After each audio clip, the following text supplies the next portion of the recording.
हुकूमत और अपोजिशन के दरमियान मुज़ाकिरात में मुस्बत पेशरफ्त। दोनों मुज़ाकिराती कमेटियों का आइंदा इजलास 2 जनवरी को बुलाने पर इत्तेफाक।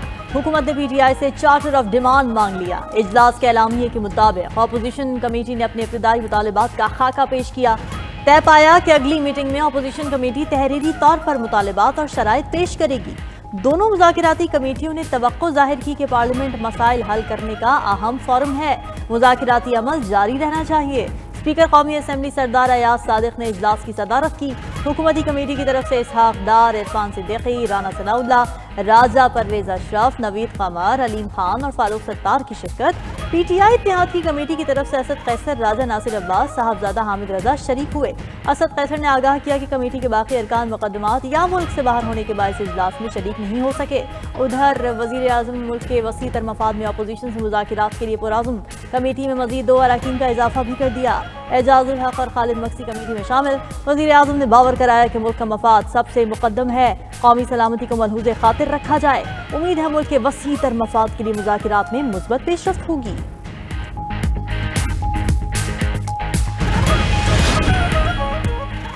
सदर और वज़ीर आज़म का कौमी सियासी मुज़ाकरात पर इत्मीनान का इजहार। मुज़ाकरात को सियासी इस्तेहकाम के लिए नागुज़ीर करार दे दिया।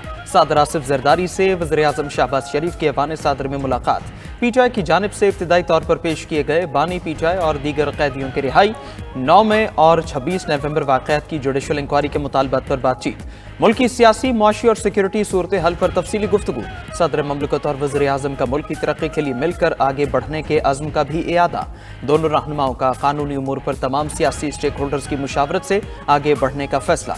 सदर ममलकत ने वज़ीर आज़म को मुल्क की तरक्की और इस्तेहकाम के लिए ताउन की यकीन दहानी कराई।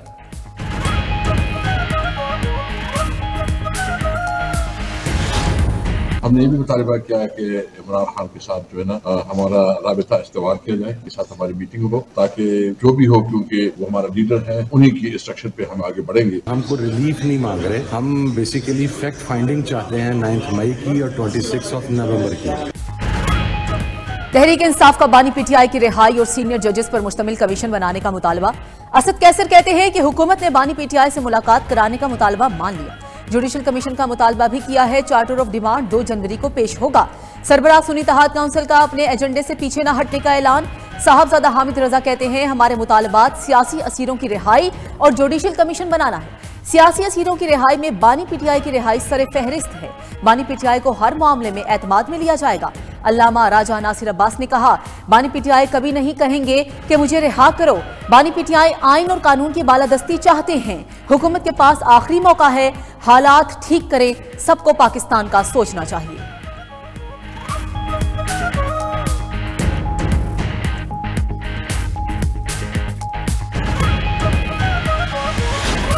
अभी डेट के मुकम्मल करेंगे भाई, अभी तो शुरुआत है। पार्लिमानी जमहूरी निज़ाम ने आगे चलना है तो फिर वो पॉलिटिकल डायलॉग के बगैर तो नहीं चल सकता। कोई यहाँ पे कंडीशन नहीं है कि ये बात हो सकती, ये नहीं हो सकती। जो बात वो करना चाहे वो बात करें, उसके ऊपर जो हमारा मौक़िफ़ होगा वो सामने रखेंगे। दोनों मुज़ाकराती कमेटियों ने खैर सगाली का इजहार करते हुए आज के इजलास को निहायत मुस्बत पेशरफ्त करार दिया। पार्लियामेंट मसाइल हल करने का अहम फोरम है और मुज़ाकराती अमल को जारी रहना चाहिए। अभी तो शुरुआत है। मिल बैठकर मुज़ाकिरात के TO वार्ड्स तय करेंगे। हुकूमत जब भी मुज़ाकिरात की बात करती है तो दूसरी तरफ से ट्वीट आ जाता है। नायब वज़ीर आज़म इसहाक डार की गुफ्तगू। राना सनाउल्लाह ने कहा कि सियासी मुज़ाकिरात से ही दरमियानी रास्ता निकलेगा। दोनों फ़रीक़ैन एक दूसरे की बात सुने और फिर कोई रास्ता निकालें। ये नहीं हो सकता कि कोई 100% एक दूसरे की बात मान ले। सेनेटर इरफान सिद्दीकी का कहना था कि अगले इजलास में अपोजिशन तहरीरी मुतालबात पेश करेगी। दोनों तरफ से कहा गया कि मुज़ाकिरात को जारी रहना चाहिए। दोनों कमेटियों ने कहा कि पार्लियामेंट मसाइल हल करने का फोरम है।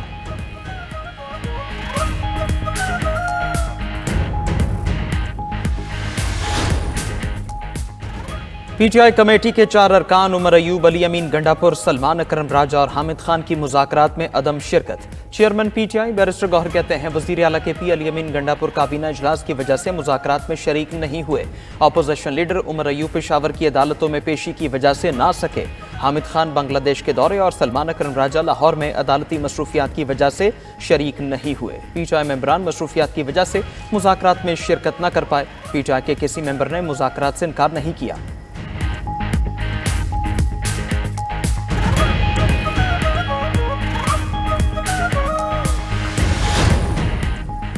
बानी पीटीआई तक रसाई देना मेरा काम नहीं है। मुज़ाकरात की कामयाबी हुकूमती और अपोजिशन की मुज़ाकराती कमेटी पर मुनहसिर है। स्पीकर कौमी असम्बली अय्याज सादी का मुज़ाकराती कमेटी के इजलास से खिताब। कहा, नेक नियति से हुकूमत और अपोजिशन को मुज़ाकरात की दावत दी है। बातचीत और मुकालमे से ही आगे बढ़ा जा सकता है। राजा परवेज अशरफ कहते हैं कि सियासत में नजरियात मुख्तलिफ हो सकते हैं, मुल्की मफाद में डायलॉग ही किए जाते हैं। डायलॉग का शुरू होना खुशाइंद है। नवीद कमर बोले कि मुज़ाकरात के जरिए ही आगे बढ़ा जा सकता है। पहली बार हुकूमत और अपोजिशन एक ही कमरे में बैठी है। विफाकी वजीर खालिद मकबूल सदीकी ने कहा, मुज़ाकरात हल हाल में करना होंगे, बातचीत होगी तो मसाइल का इदराक होगा।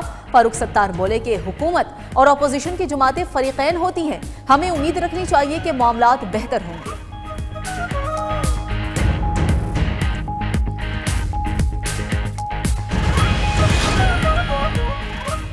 सियासत ही मुल्क को बचाएगी। जो हुक्मरानी कर रहे हैं उनसे मुज़ाकरात होने चाहिए। साबिक़ सदर आरिफ अलवी की पेशावर में मीडिया से गुफ्तगू।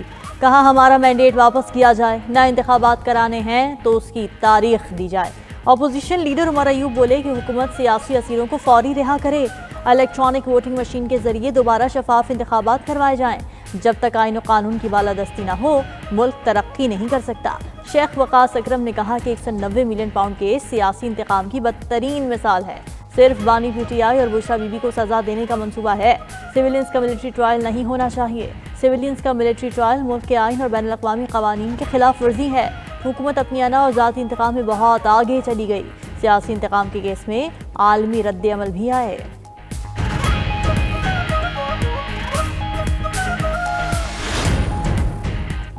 9 में ऐसे शख्स ने किया जिसे खुद स्टैब्लिशमेंट लाई। कौमी नौयत के मामले पर फौरी फैसले होने चाहिए थे। वज़ीर दिफा ख्वाजा आसिफ कहते हैं 2018 में पीटीआई को इक़्तिदार में लाने के लिए RTS बिठाया गया। नवाज शरीफ को माइनस करना माजी की स्टैब्लिशमेंट का मंसूबा था। सेनेटर तलाल चौधरी ने कहा, सानेहा 9 मई का मास्टरमाइंड अडियाला जेल में बैठा हुआ है। 9 मई के मुल्ज़िमान को कानून के मुताबिक सजाएं दी गईं। सजाएं सुनाने में आलमी क़वानीन की खिलाफ वर्जी नहीं की गई। सजाएं होती रहेंगी और कोई NRO नहीं मिलेगा।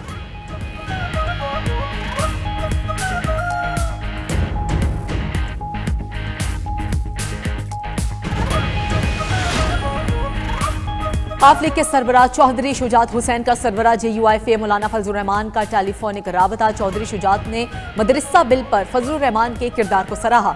मसले की अफवाह व तफहीम से हल पर खुशी का इजहार। कहा, खुशी है कि मौलाना फजलुर रहमान ने साजिशी नासिर को कामयाब नहीं होने दिया। आइंदा भी मदारिस के मसले पर कोई इशू आता है तो इसके हल में भरपूर साथ देंगे।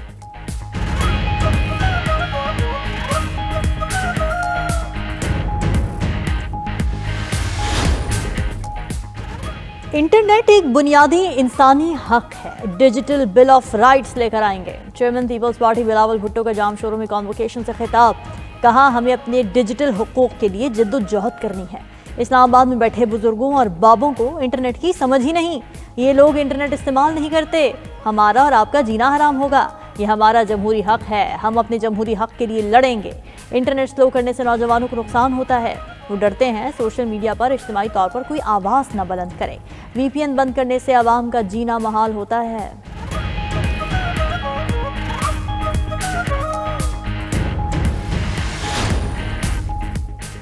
स्कॉलरशिप्स के बदले में शुक्रिया नहीं, सिर्फ चाहती हूँ तलबा इंतशार का हिस्सा ना बने। वज़ीर आला पंजाब मरीम नवाज का इस्लामाबाद में तकरीब से खिताब। कहा, कोई भी भड़काए, नौजवानों ने मुल्क के खिलाफ कोई कदम नहीं उठाना। गालिम गलोच और इल्ज़ाम तराशी सिखाने वाला तलबा का हमदर्द नहीं हो सकता। सियासी मुखालफत की बुनियाद पर मुझे किरदार कुशी का सामना करना पड़ा। वो मुखालफिन के मशकूर हैं जिन्होंने उन्हें मजबूत बनाया है। तालिब इल्मों को गौर करना चाहिए, आप मुल्क के लिए क्या कर सकते हो। मरीम नवाज ने होनहार बच्चों में स्कॉलरशिप चेक तकसीम किए।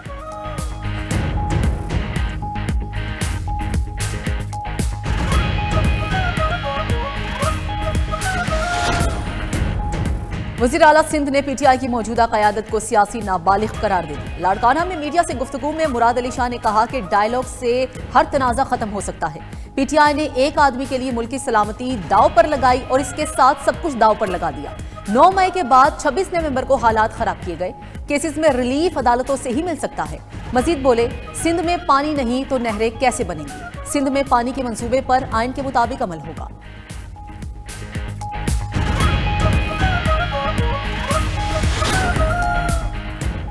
190 मिलियन पाउंड रेफरेंस का फैसला 6 जनवरी को सुनाया जाएगा। एहतसाब अदालत इस्लामाबाद के जज ने बानी पीटीआई और बुशरा बीबी के वकला को आगाह कर दिया। दौरान समाअत बानी पीटीआई के वकील ने कहा कि तवक्को कर रहे थे आज फैसला सुनाया जाएगा। जज नासिर जावेद राना ने रिमार्क्स दिए कि अभी फैसला लिख रहा हूँ, छुट्टियां आ गई हैं, फिर लाहौर में ट्रेनिंग भी है, फैसला आज नहीं सुनाया जाएगा।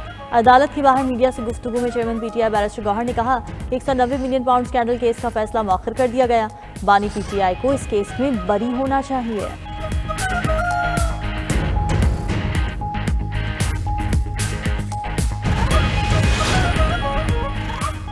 खैबर पख्तूनख्वा काबीना ने कुरम को आफत ज़दा करार दे दिया। कुरम में रिलीफ एमरजेंसी की बाकायदा मंजूरी भी दी। पारा चनार में मेन रोड की बंदिश का 76 बरोज। इलाका मकीन मसाल के गिरदाब में फंस गए।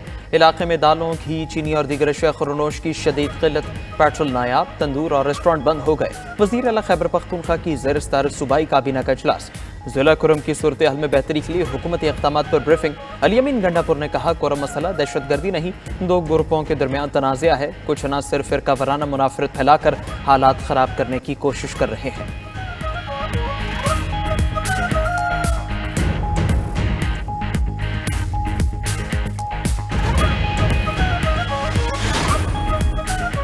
पारा चनार में क़याम अमन सूबाई हुकूमत की जिम्मेदारी है। पारा चनार में अमन के लिए तमाम स्टेक होल्डर्स को अपना किरदार अदा करना होगा। इस्लामाबाद में मीडिया से गुफ्तगू में गवर्नर सिंध कामरान टिसोरी ने कहा कि उम्मीद है दोनों फरीकैन में जल्द मामला तय पा जाएंगे। पारा चनार में फरीकैन के साथ बैठने को तैयार है। पारा चनार में ग़ज़ाई क़िल्लत के मसले से भी फौरी निमटना होगा। वफाकी वज़ीर खालिद मकबूल सदीकी बोले, गवर्नर ने आईनी ओहदे को अवामी खिदमात में तब्दील किया।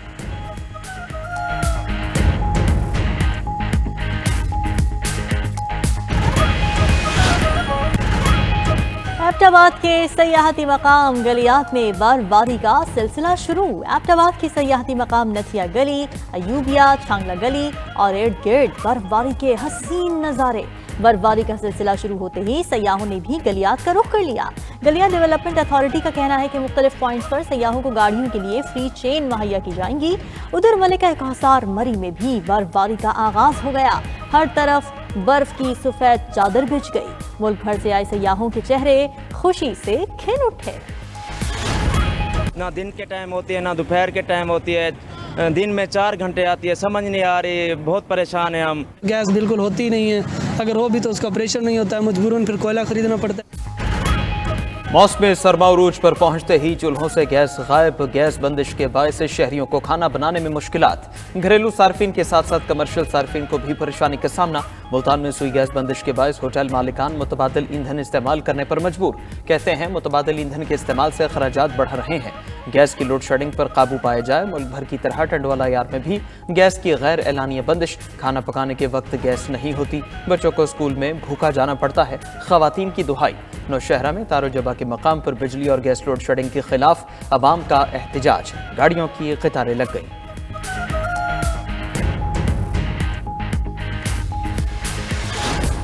हमारी जो आईटी इंडस्ट्री है उसका मेजर जो रेवेन्यू है वो डिपेंड करता है इंटरनेशनल क्लाइंट्स पे।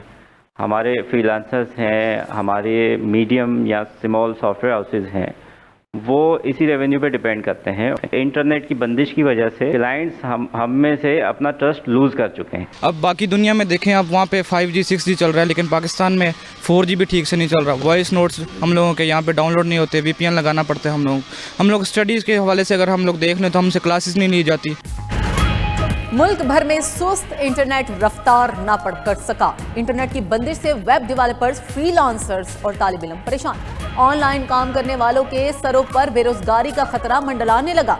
इंटरनेट सारिफिन का कहना है कि दुनिया 100 साल आगे है और हमें पीछे धकेला जा रहा है। हुकूमत इंटरनेट की रफ्तार बढ़ाए, इससे मुल्क का नुकसान हो रहा है।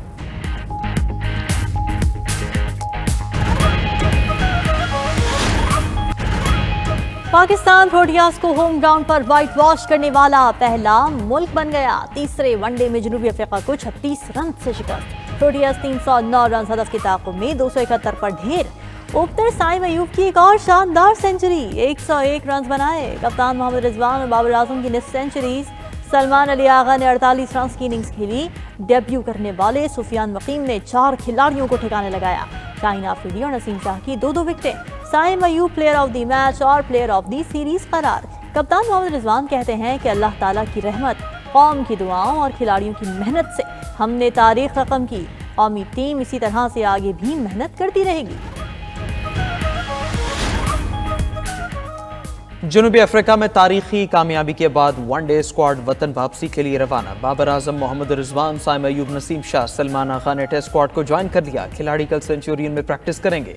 पाक जनूबी अफ्रीका पहला टेस्ट 26 दिसंबर को शुरू होगा। उधर कौमी टीम के साबिक कप्तान बाबर आजम ही साइम अयूब की तारीफ किए बगैर न रह सके। साइम अयूब को जनूबी अफ्रीका के खिलाफ सीरीज में 2 सेंचुरियां स्कोर करने पर चीता करार दे दिया।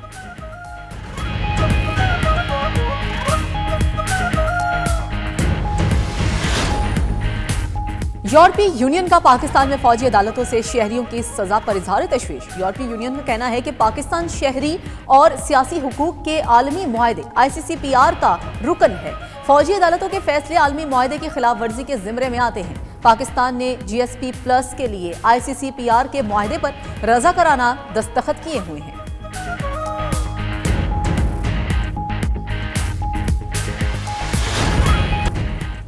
भारत हसीना वाजिद को हवाले करे, बांग्लादेश का बाज़ाब्ता मुतालबा। शेख हसीना वाजिद को अदालती कार्रवाई के लिए बांग्लादेश के हवाले किया जाए। बांग्लादेशी वजारत खारजा का बाज़ाब्ता ऐलान। मुशीर खारजा का कहना है कि भारत को शेख हसीना की हवालगी से मुतालिक ज़बानी सिफारती पैगाम भेज दिया है। बांग्लादेश और भारत के दरमियान कैदियों के तबादले का मुआहदा मौजूद है। बांग्लादेश कैदियों के तबादले के मुआहदे के तहत काम करेगा।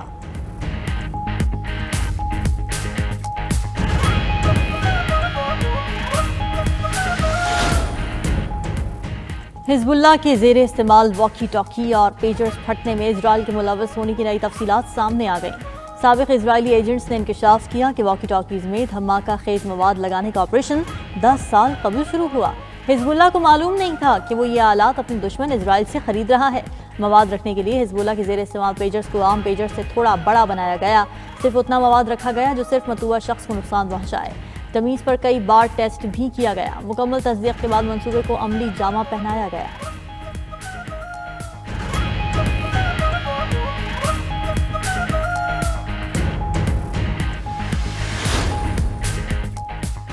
शाम के नए रहनुमा अहमद अशरा अल मारूफ अबू मोहम्मद अल जुलानी से सऊदी और तुर्क वफूद की मुलाकात। अल जुलानी का आलमी पाबंदियां खत्म करने पर जोर। खबर एजेंसी के मुताबिक मुलाकात में शाम में सऊदी सिफारतखाने को दोबारा खोलने और मुस्तकबिल की शामी हुकूमत को सऊदी हिमायत के मामलात पर बातचीत। तुर्क वज़ीर खारजा का शाम की तामीर नौ में मदद फराहम करने और सियासी अबूरी अमल में ताउन का वादा। दूसरी जानिब शाम के दारुल हुकूमत दमिश्क एयरपोर्ट का 16 दिन बाद फ़ज़ाई ऑपरेशन बहाल। तैयारों की आमद रफ्त शुरू। एविएशन ज़राए के मुताबिक कतर एयर की खुसूसी परवाज़ ने पहली बैनुल अक़वामी परवाज़ के तौर पर दमिश्क इंटरनेशनल एयरपोर्ट पर पहली लैंडिंग की।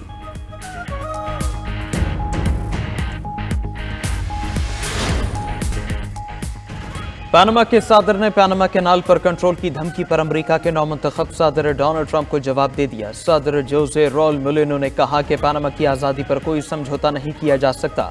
पनामा कैनाल की इंतजामिया पर चीन का कोई असर और रसूख नहीं है। कैनाल पनामा की मिल्कियत है। अमेरिका के नौमुंतखब सदर ट्रंप ने पनामा पर हद से ज्यादा चार्जेस लगाने का इल्जाम देते हुए पनामा कैनाल पर कंट्रोल की धमकी दी है।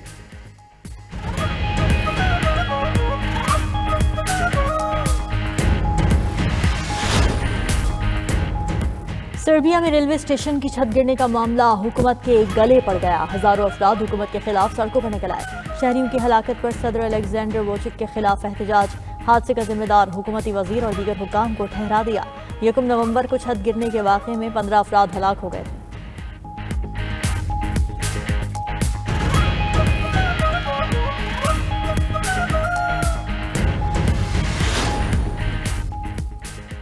बरतानिया में आज शदीद बर्फबारी और जालाबारी की वार्निंग जारी। सैकड़ों परवाजें मनसूख कर दी गई। स्कॉटलैंड और आयरलैंड के दरमियान फेरी सर्विस मुअत्तल। ट्रेनों का शेड्यूल भी मुतासिर। शिमाली आयरलैंड में तूफानी हवाएं। बेलफास्ट में मुसाफिर तैयारे की हार्ड लैंडिंग। तैयारे का अगला हिस्सा रनवे से टकरा गया। तैयारे को शदीद नुकसान पहुंचा। उधर ऑस्ट्रेलिया की रियासत विक्टोरिया में जंगल में लगी आग बेकाबू होने से सैकड़ों शहरियों का इनखला। सैकड़ों फायर फाइटर्स और 25 हेलीकॉप्टर आग पर काबू पाने की कोशिशों में मसरूफ।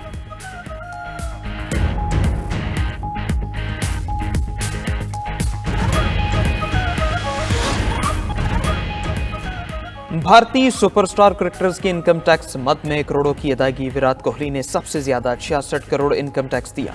विराट कोहली की आमदन का तखमीना 1000 करोड़ सालाना है। साबिक कप्तान धोनी ने 38 करोड़, तेंदुलकर ने 28 करोड़, गंगोली ने 23 करोड़ रुपए टैक्स की अदायगी की। पांड्या ने 13 करोड़, बुमराह ने 7 करोड़, केएल राहुल ने 5 करोड़ इनकम टैक्स दिया।